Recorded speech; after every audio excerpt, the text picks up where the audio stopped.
যুক্তিখিনি সবলভাৱে প্ৰতিস্থাপন কৰিছে আমাৰ ভাল লাগিছে আৰু দুজনে বেল পিটিশ্যন দিছিলে যদি উইথড্ৰ কৰিছে তিনিজনৰ আজি হিয়াৰিং হৈছে 30 তাৰিখে আমি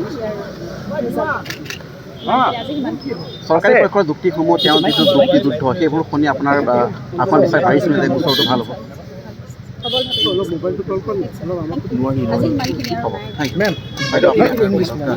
আজি বেলেগ নাই আৰু ক'বলৈ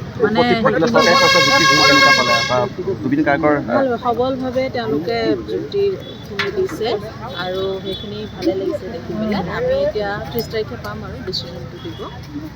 সন্দীপন গাৰ্গে শ্যাম কানু মহন্তে বেল পিটিশ্যন প্ৰত্যাহাৰ কৰিছে কি কিয় বুলি ভাবে তেওঁলোকে? একো আমি গম নাপাওঁ এতিয়া যেনেকুৱা গম পোৱা নাই সেইটোৰ পিছতহে পৰ্যায়ক্ৰমে গম পোৱা যায়। বাইদেউ অমৃতপ্ৰভা মহন্তৰ হৈ অধিবক্তাই কিছু যুক্তি দেখুৱাইছে আৰু আপোনালোকৰ আমাৰ চৰকাৰী অধিবক্তাও তাৰ বিৰোধিতা কৰিছে কেনেকৈ ভাল সবলভাৱে তেওঁলোকে যুক্তিখিনি হেৰি কৰিছে প্ৰদৰ্শন কৰিছে আমাৰ টীমটোৱে এইটো এটা ভাল লাগিছে দেখি। নেক্সট এটা ডেট দিয়া হৈছে 30 তাৰিখে ৰায়দানটো দিয়া হ'ব বেলৰ আজিৰ ৰায়দানটো আজিৰ ডিচিশ্যনটো 30 তাৰিখে দিয়া হ'ব। Thank U.